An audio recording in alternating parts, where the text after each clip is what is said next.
할렐루야. 저는 오늘 우리에게 주신 이 누가복음 17장 22절로 35절의 말씀을 통해서 속도보다 더 중요한 방향과 신앙이라고 하는 그런 제목으로 말씀을 나눌 때 왜 속도보다 방향이 더 중요한가 한번 우리 깊이 생각하면서 오늘 우리 말씀을 같이 상고해 보기를 원합니다. 우리가 이 세상을 살아가다 보면 무엇이 우선돼야 하는지 또 무엇이 더 중요한지 그것을 선택할 때가 참으로 많이 있습니다. 이것을 알지 못해서 많은 사람들이 어렵고 힘든 삶을 살아가기 때문인데, 분명한 목적이 있으면, 즉 속도보다 방향을 중요하시는 삶을 살면 반드시 형통한 삶을 살 수 있기에 저는 오늘 이 본문의 말씀을 통해서 목적 있는 삶, 정말 속도보다 방향이 더 중요한 올바른 신앙생활을 해나가는 우리 모든 성도들이 될 수 있기를 먼저 주의 이름으로 축원합니다. 세계적인 물리학자였던 알버트 슈타인 박사가 어느 날 너무나도 지치고 힘든 나머지 이제 그런 날에서 벗어나기 위해서 기차 여행을 시작을 했습니다. 그리고 여러 나라 도시를 이렇게 여행하고 있을 때 어느 날 기차를 타고 가다가 그 기차표를 검사하는 그 차장이 와서 이 기차표를 검사합니다. 근데 이 아인슈타인 박사가 기차표를 아무리 찾아도 이 기차표를 찾을 수가 없는 거예요. 가방을 뒤지고 호주머니를 뒤져도 그것이 나오질 않습니다. 그때 이 표를 검사하던 차장이 이 아인슈타인 박사를 알아보고 이렇게 얘기하는 겁니다. 아니, 박사님이시군요. 걱정하지 마세요. 저는 박사님을 믿고 존경합니다 하면서 다른 칸으로 옮겨갔어요. 그리고 조금 있다가 다 검사를 하고 다시 이 칸으로 돌아왔는데, 그때에도 이 아인슈타인 박사는 계속해서 이 기차표를 찾고 있었습니다. 의자 밑바닥에 쪼그리고 앉아서 열심히 기차표를 찾고 있는 이 아인슈타인 박사에게 차장은 다시 찾아와서 귓속말로 이런 얘기를 하는 거예요.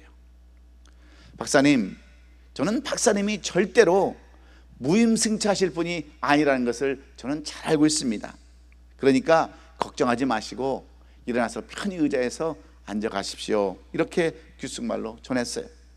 그때 이 아인슈타인 박사는 이 차장을 향해서 이렇게 얘기를 합니다. 차장 선생님, 그렇게 걱정해 주는 것은 참 고맙지만 이것은 나에 대한 신뢰 문제가 아니라 나의 목적지의 문제입니다.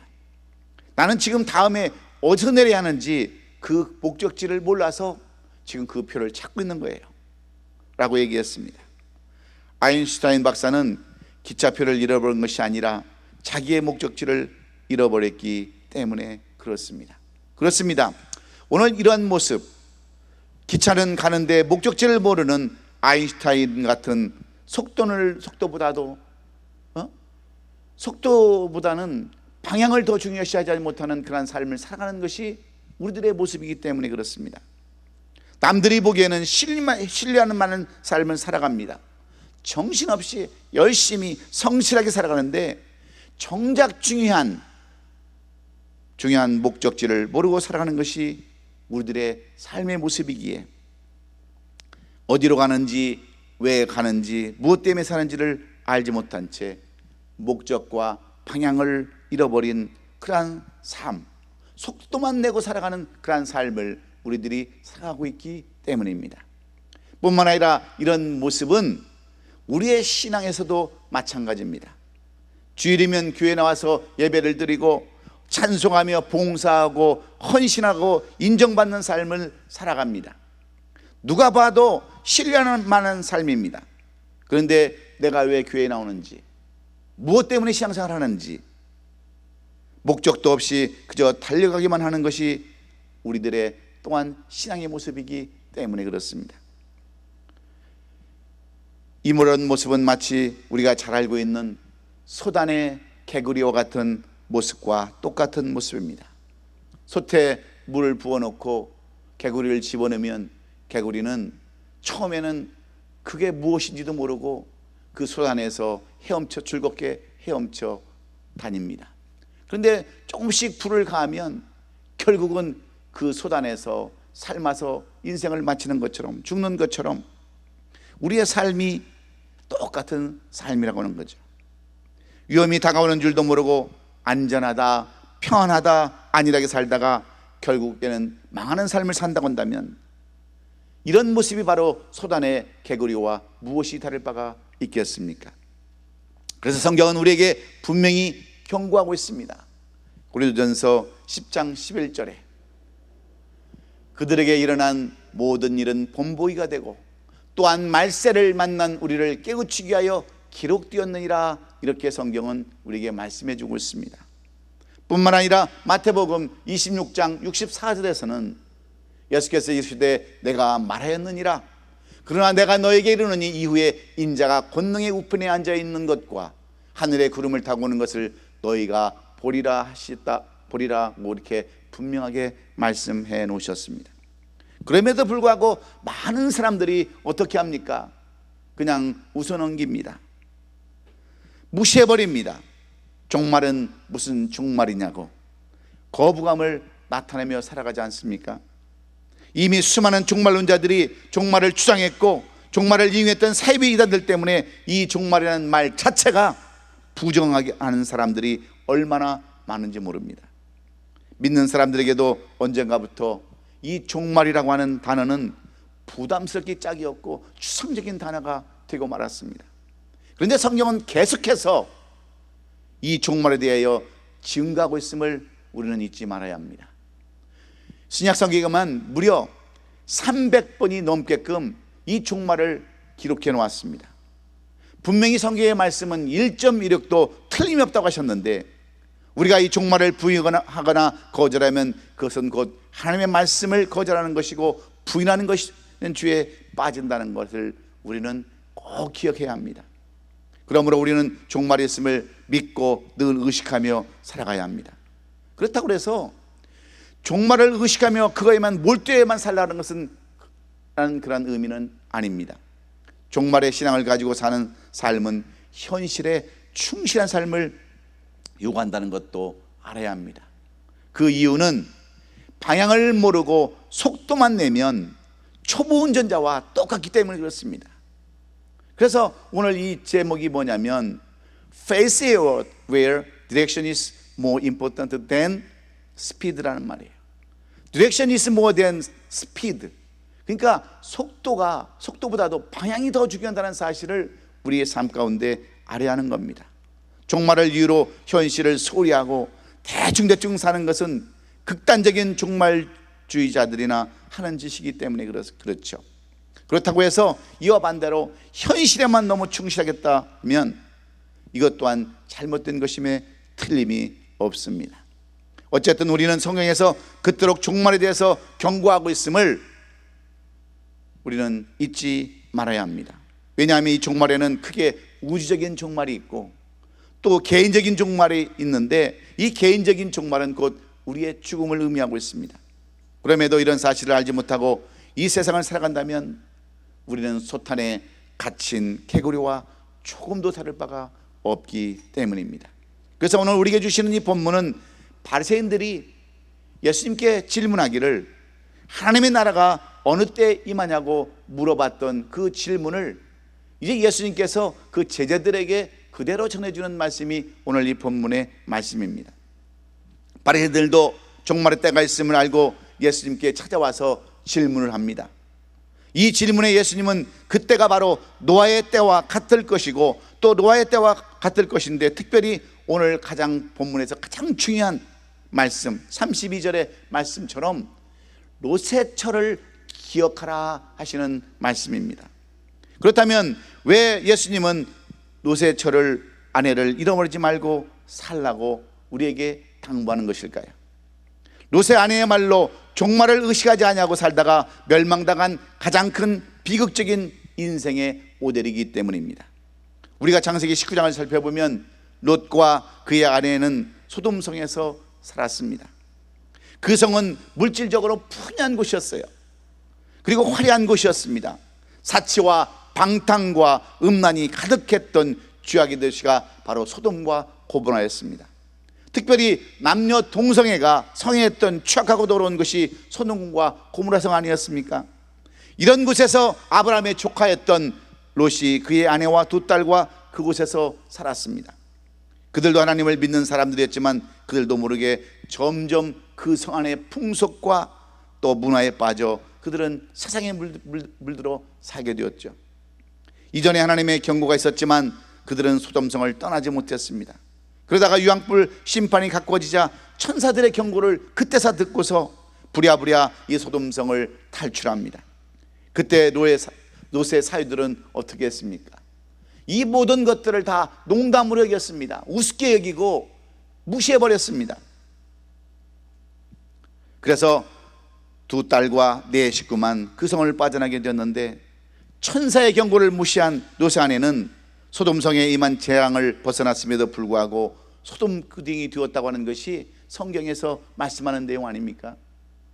거의 다 구원을 받아놓고 멸망받은 사람들이 바로 이 롯의 아내였음을 우리에게 분명히 말씀하면서 롯의 처를 기억하라고 성경은 말씀하고 있습니다. 어떻게 보면 가장 불쌍하고 안타까운 사람이 바로 롯의 아내에 있기 때문에 성경은 이렇게 롯의 처를 기억하라고 말씀해 주고 있습니다. 여러분, 이 세상을 살아가면서 가장 원통하고 억울할 때가 여러분 언제라고 생각하십니까? 십리길을 열심히 걸어서 버스 정류장에 왔는데 1분 늦어서 이미 버스가 지나가 버렸다고 한다면 얼마나 원통하고 분하겠습니까? 매주마다 똑같은 번호로 복권을 사다가 한 주 빠졌는데 그 주에 그 번호가 맞았다고 한다면 여러분은 얼마나 원통하고 분하겠습니까? 그런데 이 롯의 아내는 거의 구원받을 뻔했다가 소금기 되었으니까 얼마나 원통하고 분하겠습니까? 그래서 성경은 이런 롯의 아내를 우리들의 반면교사로 세우라고 경고해 주고 있어요. 교회는 열심히 다니는데 봉사를 하고 11조도 하고 헌신도 하는데 마지막 하나님의 경고를 무시해서 소금기둥이 되어버리는 원통한 인생이 되지 말라고 오늘 우리에게 말씀해 주는 줄로 믿습니다. 그러면 우리는 어떤 삶을 살아야 원통하지 않냐고 분하지 않은 그러한 삶을 살아갈 수 있을까요? 롯의 아내처럼 그러한 비참한 인생을 살지 않을 수 있는 그 비결이 어디에 있을까요? 오늘 본문의 제목처럼 속도보다도 방향을 중요시하는 그러한 신앙은 어떤 신앙일까요? 첫째는 현실에 급급하지 않는 그러한 삶을 사는 것이 여러분 속도보다 방향을 더 중요시하는 삶이라고 오늘 성경은 우리에게 교훈해 주고 있습니다. 오늘 본문 27절로 28절의 말씀을 보면 노아가 방주에 들어가던 날까지 사람들이 먹고 마시고 장가들고 시집가더니 홍수가 나서 그들을 다 멸망시켰으며 또 롯의 때와 같으니 사람들이 먹고 마시고 사고 팔고 집을 지었더라. 이렇게 성경은 그 당시의 상황을 말씀해 주고 있습니다. 무슨 말씀이냐면 하나님의 심판이 임할 때 하나님의 경고를 무시하고 살았던 사람들의 모습은 노아 때나 롯의 때와 똑같은 모습이었다라고 말씀해 주는 거예요. 하나님께서는 의로운 사람 노아를 통하여 이 땅의 종말을 예고해 주셨습니다. 그래서 많은 사람들이 보는 앞에서 방주를 짓게 하셨는데 여러분 그 방주를 몇 년 동안 지었다고 많은 목사님들이 얘기합니까? 한 달도 아닙니다. 1년도 아닙니다. 무려 100여 년 동안을 그 높은 산에다가 방주를 짓게 하시는 하나님의 뜻은 많은 사람들에게 경고하는 하나님의 모습이었어요.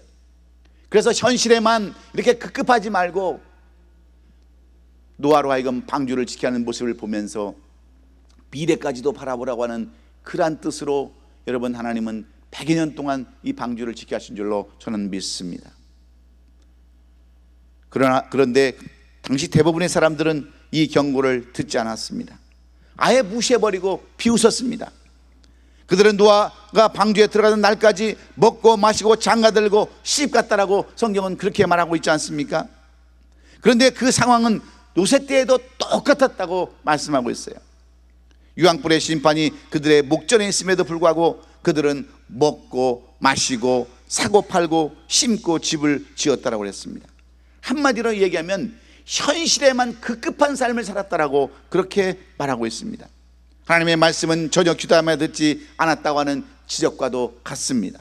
그래서 결국 노아의 가정 롯 식구만 구원을 얻었지 않습니까? 롯과 두 딸만 구원을 얻었습니다.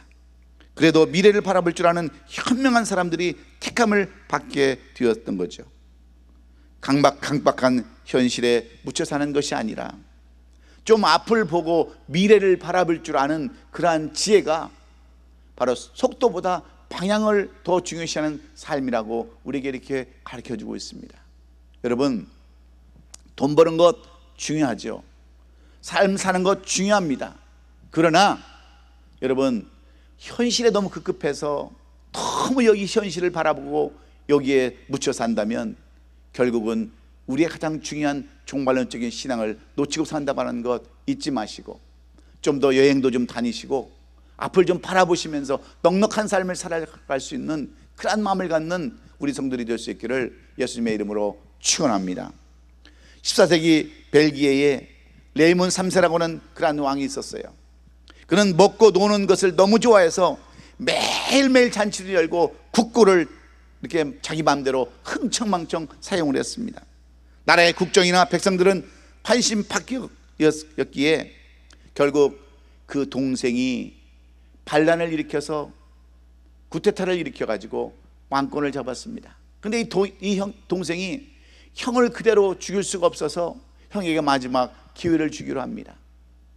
감옥에다가 가둬놓고 창살을 만들었어요. 그래서 이 형에게 이런 조건을 겁니다. 형이 만약에 이 감옥에서라도 좀 정신을 차리고 먹을 것 덜 먹고 몸을 좀 다이어트도 하고 날씬하게 해서 이 창살을 빠져나오게 하면 내가 다시 모든 이 왕권을 물려주겠다고 하는 조건으로 그 형을 감옥에 가뒀어요. 그런데 형은 어떻게 삽니까? 현실에만 급급해서 이 감옥 안에서도 먹는 것에 치중합니다. 그냥 입는 것, 그런 것, 세상 것에 집중을 해서 결국은 창살을 빠져나오지 못하고 그곳에서 영원히 죽음을 맞이했다고 하는 것이 벨기에 레이몬드 3세에 대한 이야기가 그렇게 전해져 내려오고 있습니다.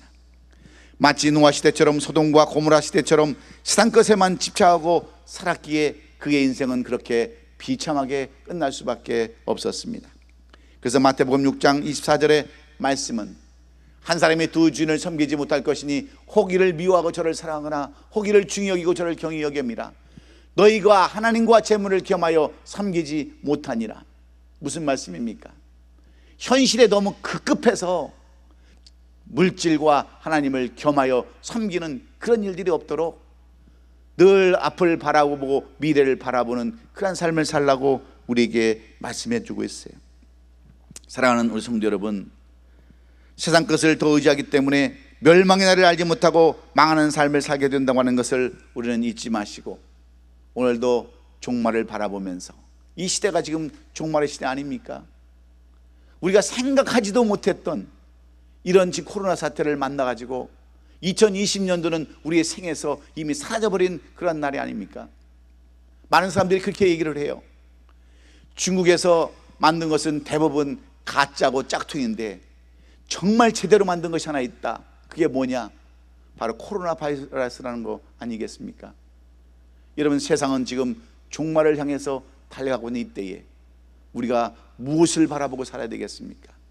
현실을 너무 바라보지 말고 이런 때일수록 먼 미래를 바라보고 종말을 바라보고 하늘나라를 바라보고 소망하며 살아가는 저와 여러분 될 수 있기를 예수님의 이름으로 축원합니다. 두 번째로, 속도보다 방향이 더 중요한 삶, 신앙은 어떤 삶입니까? 하나님의 경고를 가볍게 여기지 않는 것이라고 말씀합니다. 다시 말씀드리면 하나님의 말씀에 대해서 의심하지 말아야 한다고 하는 것을 오늘 이 누가복음 기자는 말씀해 주고 있습니다.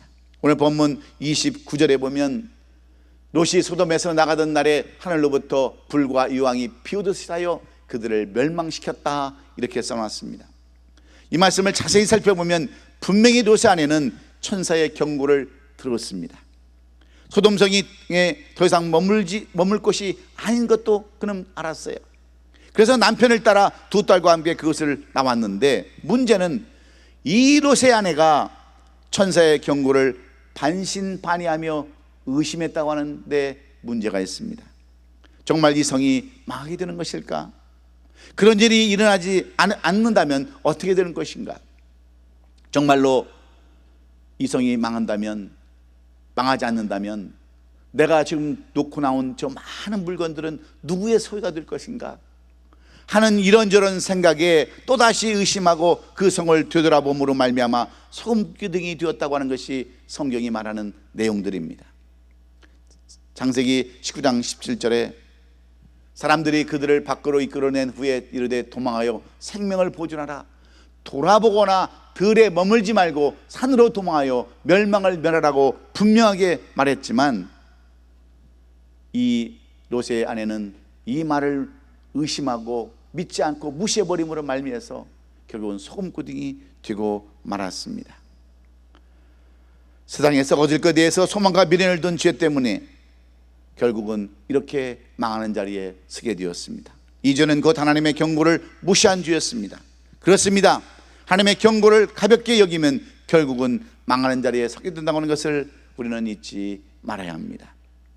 중국의 대표적인 고전 역사 소설인 삼국지에 보면은 제갈공명과 버금가는 이름을 천에 떨쳤던 사마이의 후손들이 진나라를 세워서 삼국시대를 마감하고 중국 천하를 통일을 합니다. 그런데 이런 진나라도 잠시 고륙의 난전인 파랑의 난을 겪으면서 악화되고 결국은 이 진나라마저 망하고 말았는데, 이 시대를 역사는 오호 16국이라고 이렇게 부릅니다. 이때 망한 진나라의 후손들이 이제 강남으로 쫓겨나와 가지고 나라를 세우는데, 그 나라가 동진이란 나라예요. 이 동진에는 그 무장했던 환운과 또 정치가했던 오은어라고 하는 두 사람이 있었습니다. 서로 쌍대의 이렇게 벽을 이뤘는데, 이 은호라는 사람, 환운이라는 사람은 제갈공명과 같은 지혜가 있고 그렇게 똑똑한 사람이었어요. 근데 이 은호는 정치가이지만 뭔가 좀 의심이 많고 뭔가 좀 이렇게 항상 남을 무시하는 그런 삶을 살았던 사람이 은호입니다.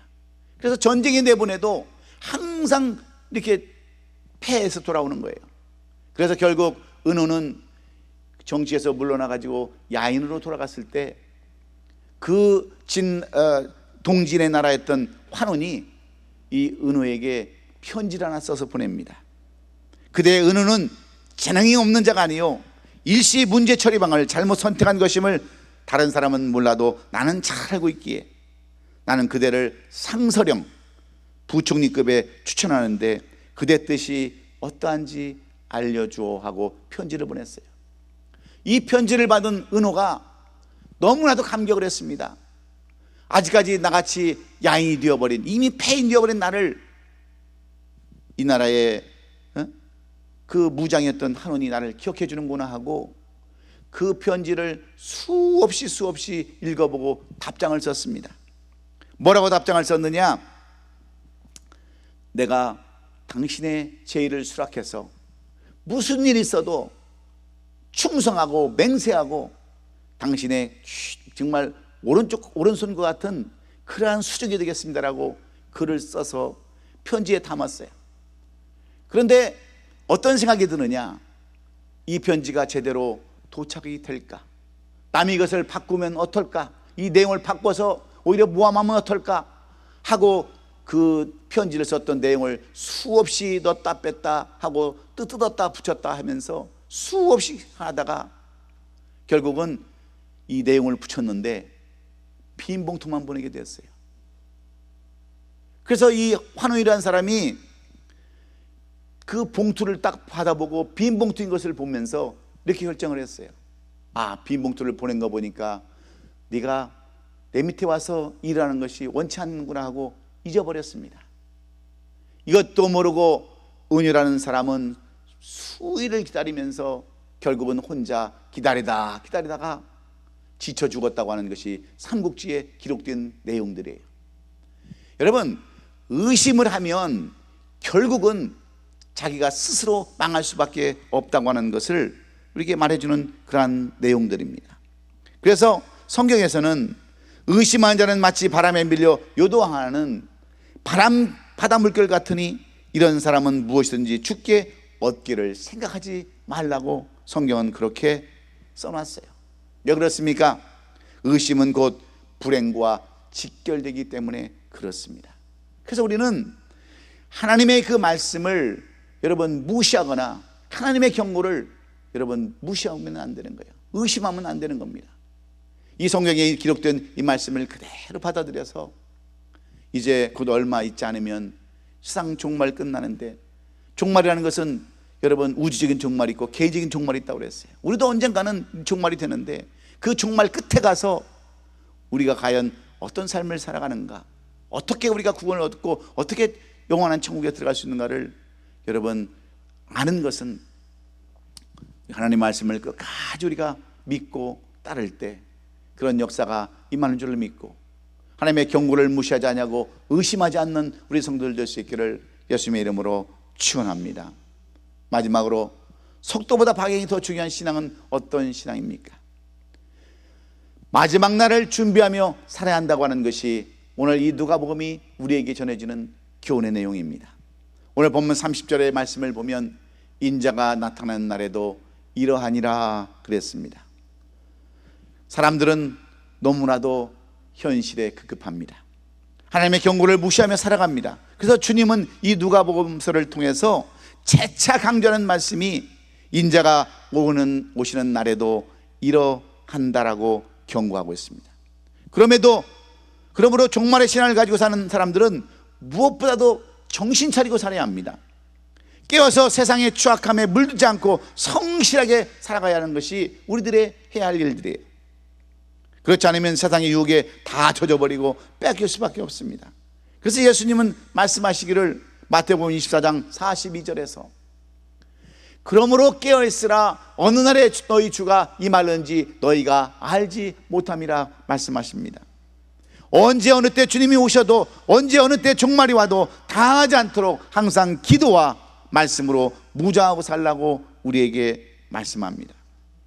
그리고 성결한 삶을 살아야 한다라고 가르치고 있어요. 왜냐하면 우리도 모르게 세상 죄악에 무감해지고 죄에 빠져들어갈 수밖에 없기 때문에 누가복음 21장 34절에서 너희는 스스로 조심하라. 그렇지 않으면 방탕함과 술 취함과 생활의 염려로 마음이 둔화해지고 뜻밖의 그날이 덫과 같이 너에게 임한다라고 이렇게 써놨어요. 그러기 위해서는 사도 바울이 고린도전서 15장 58절에서 교훈하는 내용을 우리가 깨달아야 합니다. 그러므로 내 사랑하는 형제들아 견실하며 흔들리지 말고 항상 주의 일에 더욱 힘쓰는 자들이 되라. 이는 너희 수고가 주 안에서 헛되지 않는 줄을 알미라 그랬습니다. 무슨 말씀입니까? 한마디로 요약하면 마지막 날을 준비하면서 살라. 이것이 가장 현명한 삶이다. 속도보다 방향을 더 중시하는 그러한 신앙이다라고 우리에게 말씀해 주고 있는 거예요. 사랑하는 성도 여러분, 마지막 날을 준비하는 것처럼 여러분 중요한 것이 없습니다. 준비한다는 것처럼 여러분 의미 있는 것도 없지 않습니까? 무엇이든지 준비 없이 되는 것 없기에 마지막 날을 준비하고 사는 사람은 반드시 승리하는 삶이요 그의 삶이 아름다운 줄로 믿습니다. 세계 역사상 최고의 부자였던 록펠러가 소유했던 돈을 현재 가치로 환산해 보면 현재 세계에서 가장 부자인 빌 게이츠보다 3배 이상의 재산을 소유했다라고 경제학자들은 그렇게 말하고 있습니다. 그래서 지금도 백과사전을 찾아보면요, 이 록펠러를 가리켜서 미국의 사업가라고 그렇게 지칭해 놓았습니다. 대부라고 지칭해 놨어요. 자선사업가라고 그렇게 지칭해 놓았습니다. 그런데 원래 이 록펠러는 이런 이름과는 거리가 먼 삶을 살았던 사람입니다. 그는 어렸을 적에 신실한 신앙을 가진 어머니 밑에서 신앙을 물려받았지만 장성해가지고 사업을 하다 보니까 신앙보다는 세상에 더 집중을 하게 되었고, 나중에는 돈 중독에 빠진 악덕 기업인으로 그렇게 유명했던 사람이 여러분 록펠러였어요. 그는 돈벌이를 위해서는 편법과 탈법과 뇌물, 불법을 자행하게 되었습니다. 그리고 스탠다드라고 하는 오일 회사를 만들어서 엄청난 돈을 벌었지만 결국 탐욕스러운 악덕 기업주로 사람들에게 이렇게 비난을 받았고 법적인 제재까지 받아야 했던 사람이 여러분 록펠러였어요. 그런데 그에게 어느 날 하나님의 징계가 임하기 시작했습니다. 그의 나이 53세 때에 그가 불치병에 걸리게 돼 있어요. 왠지 모르는데 머리가 다 빠지고 불면증, 소화불량이 겹쳐서 하루에 비스켓 하나, 우유 하나 제대로 삼킬 수 없었고, 너무나도 말라서 몸이 마치 해골처럼 그렇게 변해버리고 말았습니다. 53세. 그때 많은 신문 기자들은 이 록펠러의 사망 소식을 미리 써놓기까지 했습니다. 이제 곧 저렇게 가다가는 록펠러가 곧 죽을 것이다라고 그렇게 신문에 그 사망 소식을 미리 써놓기까지 했다라고 그렇게 전해지고 있어요. 그러나 록펠러는 다행히 하나님의 경고를 듣고 뜨겁게 하나님을 만나게 됩니다. 그리고 그 병원에서 휠체어를 타고 가다가 그 병원비가 없어서 입원한 그 소녀의 아버지가 병원 측과 싸우는 그 모습을 보면서 이 록펠러가 자기 누구도 모르게 문병으로 인해서 그 소녀의 병의 치료비를 다 대줬어요. 그런데 왠지 기쁨이 넘치기 시작하는 거예요. 도와준다고 하는 것이 이렇게 기쁜가 하는 것을 느끼면서 그때부터 그는 자선사업을 시작합니다. 베푸는 기쁨을 알게 되었어요. 그래서 적극적으로 자선사업을 시작하게 되었는데 그부터 심령의 기쁨이 생기기 시작했고 몸도 점점 이렇게 회복이 되어서 당장 죽어야 할 그런 죽음의 문턱에 있었던 그가 여러분 몇 세까지 사신 줄 아십니까? 98세까지 살았어요. 98세까지. 그러면서 그는 교회를 4,928개나 세웠습니다. 대학교를 무려 12개나 세우고 그는 지금까지도 기네스북에 세계 최고의 부호로, 자선가로, 사업가로 그의 이름을 남기고 죽었습니다. 사랑하는 성도 여러분, 어려서부터 하나님을 알았던 록펠러였지만 그는 하나님보다 세상 위주의 삶을 살았던 삶이었어요. 그러나 그는 그 앞에 다가온 종말을 무시하지 않았습니다. 하나님의 경고를 무시하지 않았어요. 오히려 마지막 삶을 준비함으로 말미암아서 세계적인 인물이 되었다고 하는 것을 오늘 우리는 기억해야 합니다. 사랑하는 성도 여러분, 지금 이 시대를 우리는 종말의 시대라고 부릅니다. 또한 말세의 때라고 말하기도 하죠. 그런데 엄격히 말하면 종말은 시점을 말하고 말세는 종말에 가까운 기간을 의미하는 겁니다. 그래서 신약 전체가 여러분 다 말세예요. 구체적으로 말하면 예수님이 부활 승천하신 후 재림할 때까지가 여러분 전부 다 말세입니다. 그런데 요즘 세상 돌아가는 것을 보면 종말의 때 아닙니까? 종말이 아주 가까운 시기인 말세 끝자락에 와 있음을 우리는 지금 알 수 있어요. 이 팬데믹을 통해서, 코로나 사태를 통해서 이게 종말이 왔다고 하는 것을 우리는 스스로 이렇게 몸소 체험할 수 있지 않습니까? 그래서 우리가 흔히 말하는 말세지 말이 지금인데, 그렇다면 우리는 이 시대를 어떻게 살아야 하느냐는 거죠. 어떤 삶을 여러분 살아가기를 원하십니까? 속도보다 방향이 더 중요한 신앙은 무엇보다도 현실에 급급하지 아니하고 미래를 바라볼 줄 아는 지혜로운 삶인 줄로 믿습니다. 하나님의 경고를 무시하지 아니하고 그 경고를 있는 그대로 믿고 받아들이는 그러한 삶인 줄로 믿습니다. 그리고 마지막을 준비하는 삶이 현명한 삶이요, 속도보다 방향을 더 중요하는 그러한 신앙임을 오늘 우리는 깨닫고 예수님처럼 지혜로운 삶, 예수님 사도 바울처럼 그러한 훌륭한 삶을 다 살아가시는 우리 옷이 아름다운 교회 성도들이 될 수 있기를 예수님의 이름으로 축원합니다. 기도하겠습니다. 고마우신 주님,